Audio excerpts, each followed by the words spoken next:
in giving information, Daldal unlike si Digong eh. other resource persons during the time. So I am looking forward that if the former president will be on board as part of the defense team, we will have a more meaningful trial. Oh, ginisa ni Jervil Ruistro yan eh. Si Digong, ginisa niya yan ng malala. Oo, ginisa niya sa sariling mantika. Pag-usapan natin to. Oo, may maagang birada. Oo, ang ating Congresswoman Jervil Ruistro. Oo, may maaga siyang birada kay Sara Duterte. Hindi pa man nag-uumpisa ang impeachment pero nandyan na. Meron na agad birada. Si Congresswoman Jervil Ruistro. At in-interview kasi siya. And then, meron siyang she did not mince words, mga kochero, sa kanyang komento kay Sara Duterte. Lalo-lalo na sa part na to na tungkol sa kanyang attendance sa impeachment. Pakita ko lang sa inyo, mga kochero, yung sinabi ni Sara Duterte. Tinanong kasi siya, while the impeachment court has yet to be convened, Duterte said at this early stage, she will not appear sa kanyang sariling impeachment hearing. Hindi ko siya pupunta sa kanyang sariling impeachment hearing. Sabi ni Sara Duterte. Bakit? Kung pwede naman, hindi, I understand, pwede naman. Hindi na. Hindi na raw siya pupunta.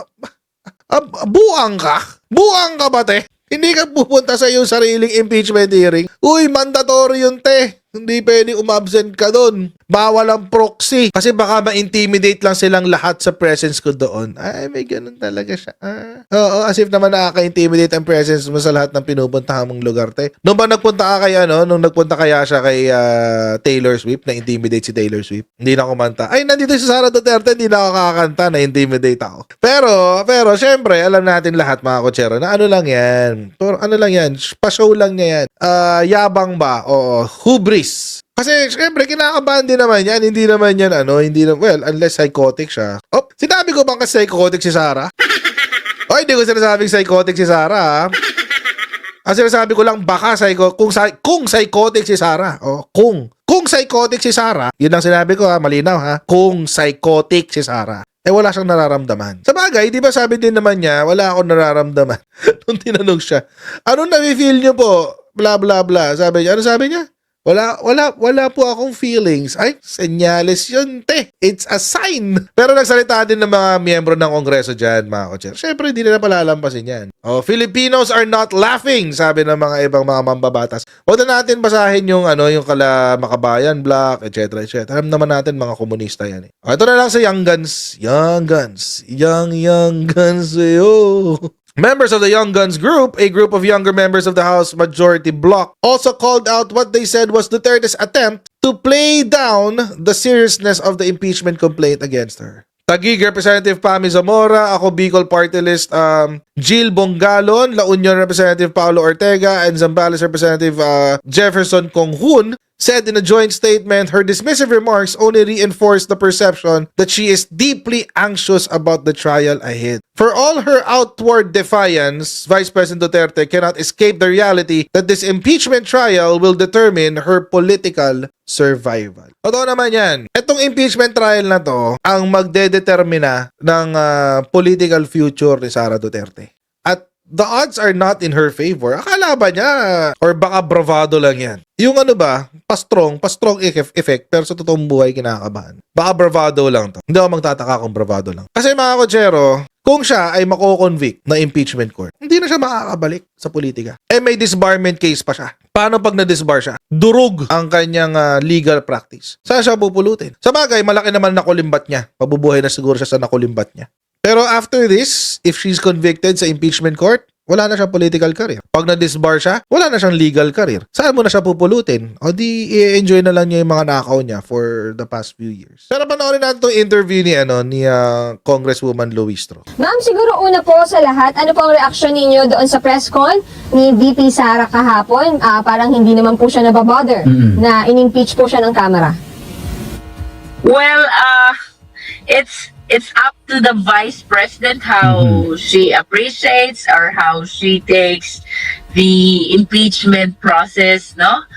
In as far as we are concerned, we are focused on our job as prosecutors to represent the House of Representatives, and we have started our initial preparation already. Okay.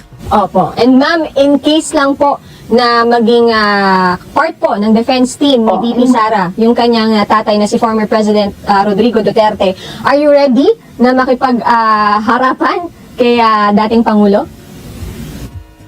Alam mo si former President, nagkaroon na kami ng encounter during the Quadcom hearing, Yes. no? As a matter of fact, mas appreciated ko siya compare sa ibang resource persons.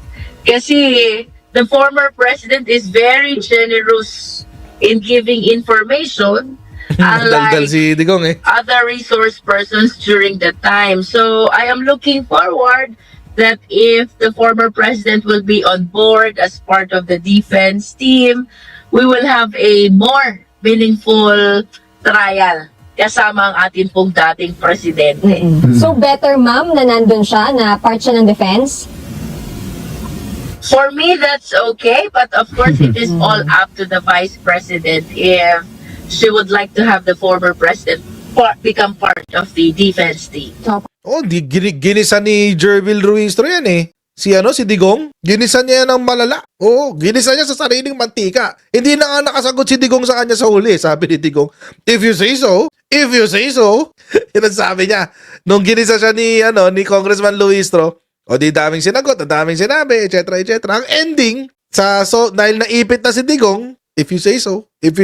O, yabang pa ni Digong. And sabi rin ma'am ni VP Sara kahapon ay dahil pwede naman daw, hindi siya a-attend. Dahil lalo na baka daw ma-intimidate daw po. I'm guessing kayo, ang mga prosecutor. So, ano pong masasabi niyo doon? And will you compel her to attend po? It is my humble submission that she's supposed to attend. Just like any impeachment processes that we have witnessed already in the Senate, diba? The way I see it, the presence of the respondent or the vice president is necessary during the impeachment trial. How are you preparing, ma'am? You said you're already preparing po for the trial. Well, meron na po tayong mga initial discussions about the 7 articles of impeachment, exchanges of ideas about how we're going to present our evidence, discussions on the most solid article of impeachment compared to the less solid, things like that. And we have discussed also the need to have technical staff to assist us in the prosecution process, and even some volunteer lawyers who wish to join the team for the purpose of this prosecution, ma'am. So initial meeting pa lang, no? We had our initial meeting, but certainly marami pa po itong kasunod na pagpupulong in preparation for the prosecution. Apo, ma'am, may debate nga ngayon, di ba, na parang may ibang nagsasabi na dapat simulan na agad ng Senado yung impeachment trial. May iba namang nagsasabi na dapat after na ng eleksyon. At meron silang pinagdedebatehan na term doon sa batas, yung forthwith. Yan na. Forthwith. Ano ba dapat? Different daw yan from immediate. Ano ba po ba ang pagkakaintindi po ng natin doon sa batas na yun na pagdating po dito sa impeachment trial? Alright, ang akin pong appreciation dyan ay that terminology or the wordings of the constitutional provision should be interpreted in a way of distinguishing the main responsibility of Senate compared with the other responsibilities of Senate, no? Pag sinabi kong other, pwede mo i-consider dito yung impeachment process, which is not outside part of the legislative job of the Senate, no? So from our appreciation, ang impeachment process is different from legislative process, in which case kahit hindi on session ang Senate, they can immediately convene as an impeachment court, no? So, yung sinasabing forthwith dun sa constitutional provision, it has to be interpreted align with how you distinguish impeachment process with legislative process. Kapag po legislative, dapat talaga on session ang Senate. Pero if it is not a legislative work, if it is not part of legislation, then it can be done even when the Senate is on recess. Oo, pwede naman talaga yon actually. Although, meron din kasi, ito kasi yung naging challenge ngayon dyan. Yung forthwith na yan. Ang challenge kasi dyan, there has been cases in the past kung saan ang impeachment complaint was not immediately acted upon by the Senate. And, hindi ko lang sure kung naging jurisprudence yun pero ang nagsasalita si Carpio. I have to go back. Si AJ Carpio ang nagsabi na it is acceptable. So, parang ang explanation there was as long as the Senate will not be remiss of their duty to proceed and convene the impeachment court.